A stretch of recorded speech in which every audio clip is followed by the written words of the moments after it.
Hey everybody, it's Tamara Blodgett, the cheating carnivore, and today we're going to talk about calories in and calories out, and eat less and move more, and some of those huge myths that are perpetuated to the basic public and are so wrong.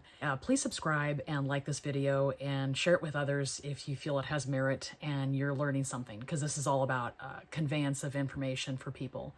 I'm going to try to do some of these shorter videos also just to kind of touch on some things people might not know about. Is basically calories are a unit of heat, and they came up with this process in a lab, and our body is not a lab. Our body is bio-individuality and so that means that from person to person, everybody digests, consumes, and metabolizes their food slightly different one from the other.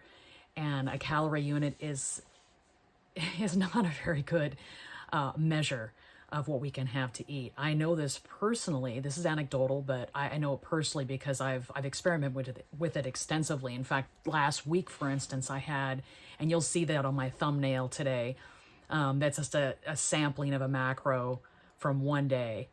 And I don't really go, I'm not a big tracker. I'm tracking now because I want to have accountability. I want to know what I ate. I want to be able to talk about it and reference it. So I just have, it's easier than me trying to remember day by day. Remembering what I had for lunch yesterday is harder than remembering who I was friends with 20 years ago. That's the way it works. Me, tracking my macros is a little bit better. I'm trying to get the sweet spot of fat to protein. Now, supposedly you can have 1.2 pounds of protein for every pound of body weight, or 0.8 grams of fat for every pound of body weight that you are. So for me, for instance, I'm 5'10". I'm about 155 to 157 mostly. I would like to be about 10 pounds less. And so I use like a 145, 143 number, and I put it in there, and my fat grams are coming out at 120 or less, and my protein's way up there at 180. I know specifically that doesn't work for me. Hubs, my husband, he is a higher protein carnivore, and I'm a lower protein carnivore. I think this is very typical of men and women. I crave more fat than he does. I actually don't have regularity until I get about 160 or higher. And I can go as low as 100 grams of protein in a day, and I don't have any ill effects. I know this because I get my blood work done with some frequency. So calories in, calories out.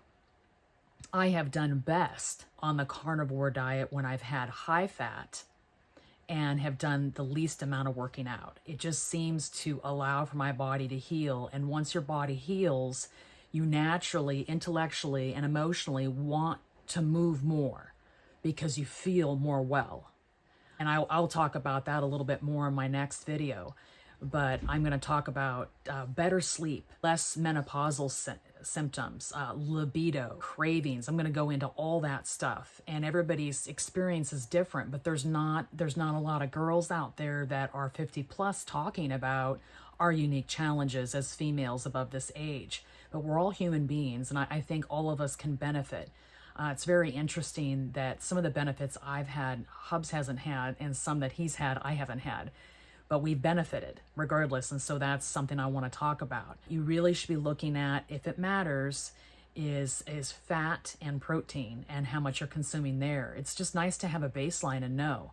I use the app called Carb Manager, and all it does is catalog stuff, and I don't really look at the calories anymore because I know for a fact they don't matter. I had, a couple days ago, this is Monday, and a day or two ago, I had 2,500 calories. The reason I know that is because automatically the Carb Manager calculates my calories as part of it. My fat was up there at 200 grams. I just had a big fat day, no pun intended, of eating a lot of food. And it was very fat-centric that day.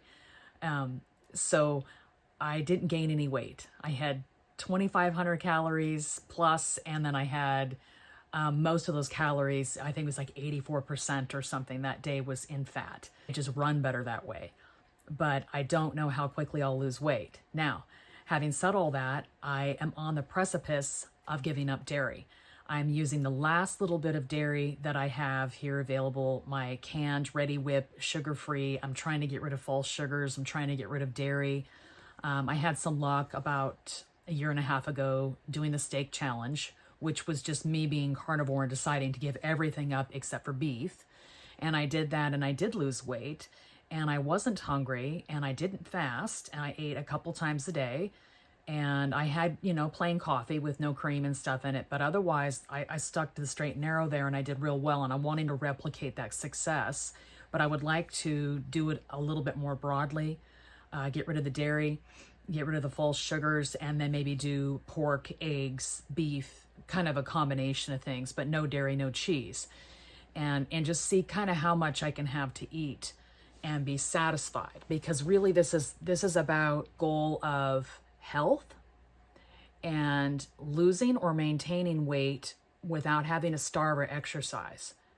The reason other diets fail is because all of us are very busy in our modern lives and we don't really have the time or the inclination to work out on a schedule. Some people can, like that Jack LaLanne guy. I mean, he was still doing push-ups at 90 something, right? Well, that's lovely. But that's not the typical person.